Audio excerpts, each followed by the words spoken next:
Hola amigos, bueno aquí estoy, me presento de nuevo para quienes no me conocen, soy Patricia Ordóñez, em, soy fonoaudióloga, astróloga, psicóloga junguiana, mamá, abuela.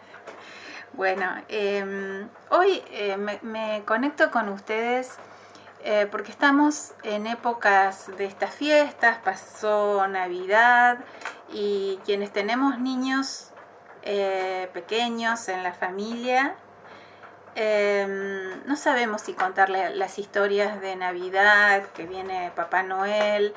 Hoy es 5 de enero, supuestamente le decimos a las criaturas que dejen los zapatitos y que pongan pastito y agua para los camellos, porque pueden pasar los reyes y muchas veces dejan alguna clase de ofrenda.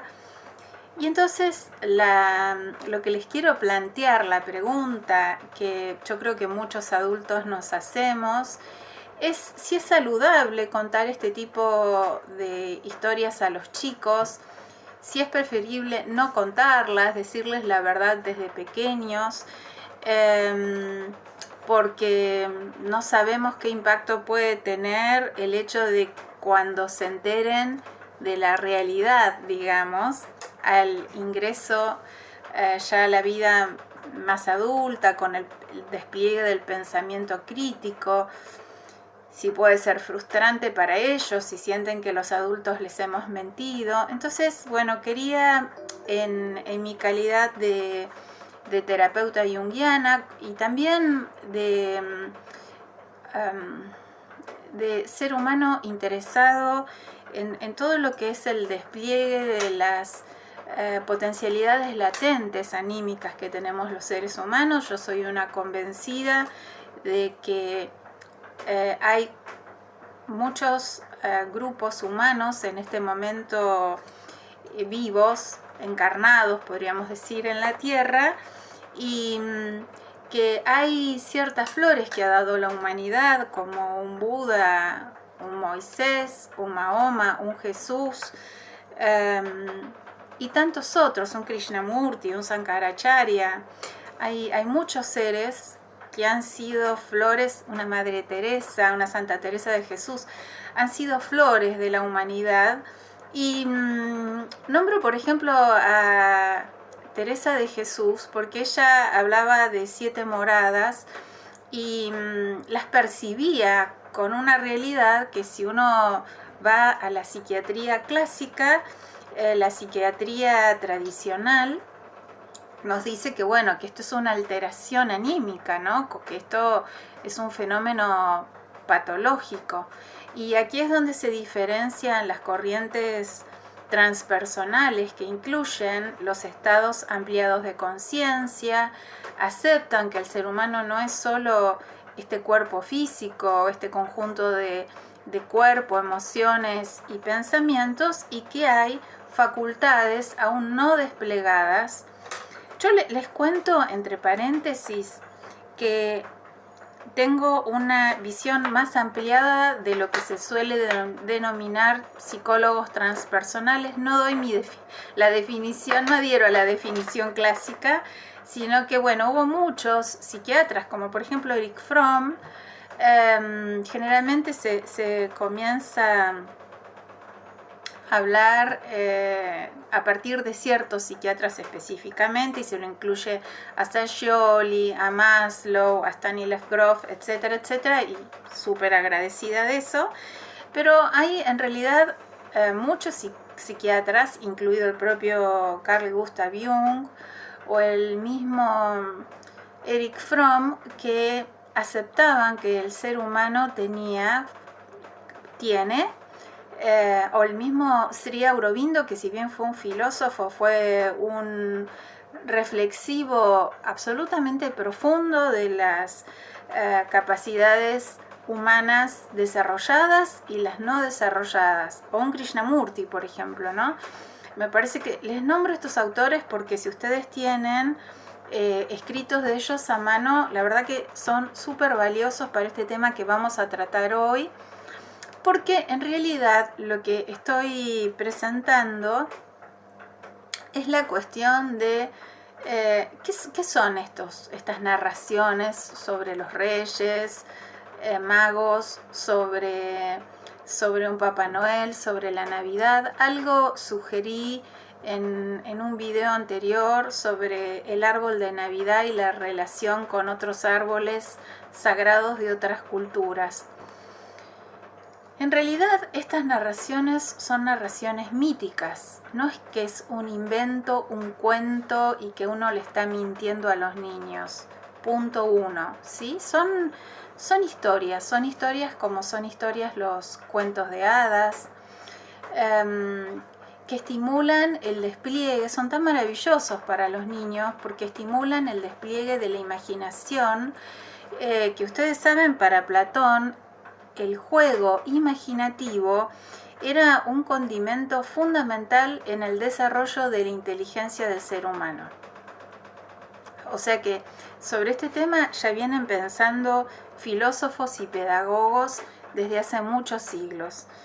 Pero también me interesa que ustedes, hacerles conocer a ustedes, que ustedes sepan que los seres humanos no somos iguales siendo adultos que niños. La psique es algo absolutamente dinámico que se va constituyendo, y entonces cuando un niño escucha estas historias y nosotros la contamos a la historia, en este caso por ejemplo tomemos la de los Reyes Magos, no como algo real, porque al niño no le interesa si es real o no, sino que él se sabe, los niños, lo que les quiero comentar es que no tienen esta diferencia tajante que sí tenemos en la psique de un adulto, y que es saludable tenerlo, entre lo que es la lógica vigílica, los que son considerados los principios lógicos aristotélicos,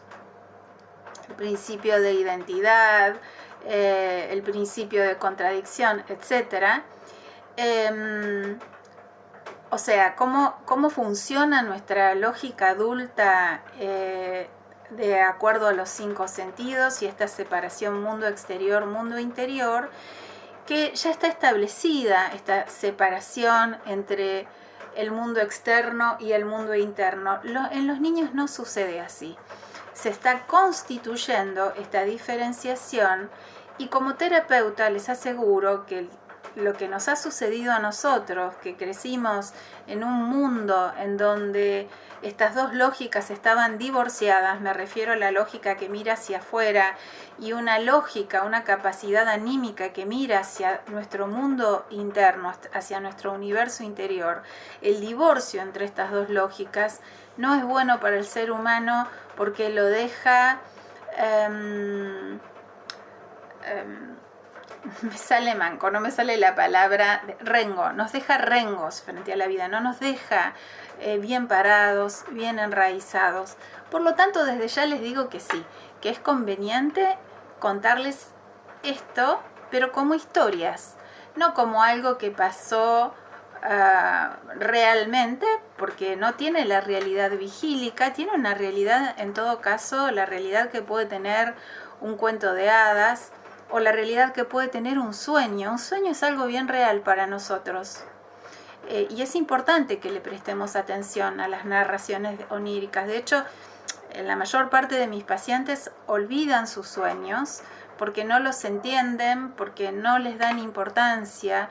Y escuchar a los sueños es súper importante porque es un esfuerzo que está haciendo el otro lado de nuestra vida anímica para darnos información sobre todo nuestro proceso madurativo, sobre todo nuestro proceso de individuación. En este sentido, estas narraciones universales, los cuentos de hadas, la leyenda del Santo Grial, las leyendas de los Reyes Magos, las historias míticas, como muchas veces les aclaro que Joseph Campbell cuenta, este antropólogo norteamericano que organizó la aventura del héroe.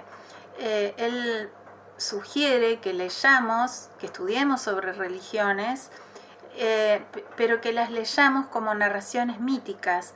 Y entonces acá se abre una riqueza de sentido y una apertura a dimensiones. Por ejemplo, el hecho de que la mamá de Moisés lo puso a Moisés en un canasto y que este canasto se desplazó por el río Nilo hasta que esa princesa, la hija del faraón, lo recogió, etcétera. O los mitos nórdicos o los mitos griegos, que los tomemos como historias que nos conectan con otra dimensión más profunda y que son portadores de sentido. Cuando nosotros somos adultos y arribamos a estas historias, la verdad es que nos es muy difícil tratar de entender, nos quedamos con el sentido literal, nos es muy difícil tratar de entender a qué pueden estar haciendo referencia. Por eso es importante que cuando llegan estas fiestas que son universales, como les contaba, la Navidad pertenece a la comunidad cristiana, pero los solsticios fueron celebrados en todas las culturas de todos los continentes. Entonces, con diferentes narraciones míticas. Entonces, es importante transmitirle a nuestros niños estas historias, porque ellos van a saber tomarlo con esta calidad de fantasía que no es del todo real. En la medida, es como si estuviéramos jugando. ¿Vieron cuando yo tengo una nietita de 6 años y trabajé mucho con niños? Y hay una etapa en el despliegue de la psique de los niños que se llama la etapa de la lógica simbólica, donde a los niños les encanta hacer como si jugar a que son doctores, que son astronautas, que son etcétera, etcétera. Y ellos saben perfectamente, si uno juega con ellos y formamos parte de esa escenificación, de esa teatralización, que es ficción, y se divierten muchísimo, y con esto permitimos que se despliegue su imaginación y que su inteligencia florezca. Pero sobre todo, y a este punto quería llegar como para ir terminando este aporte, es que en esta construcción que se hace de la psique, yo les comentaba que la psique del adulto es muy diferente a la psique del niño, fundamentalmente en que los niños no tienen aún esa separación tajante entre sus mundos internos y los mundos y el mundo de los 5 sentidos. Entonces, educarlos enseñándoles estas historias, no como si fueran literalmente reales, sino como cuando jugamos a que somos doctores. Los niños saben perfectamente que no somos doctores, ¿sí? O que a jugar a que somos astronautas o bomberos, o que tenemos un local de fábrica de helados, etcétera, lo que sea, todo aquello que los niños inventan. Cuando les contamos estas narraciones míticas, ellos saben perfectamente que los estamos invitando, le estamos abriendo la puerta a indagar un mundo más sutil, un mundo en donde hay lugar para la imaginación y en donde hay lugar para que la riqueza de sentido comience a desplegarse.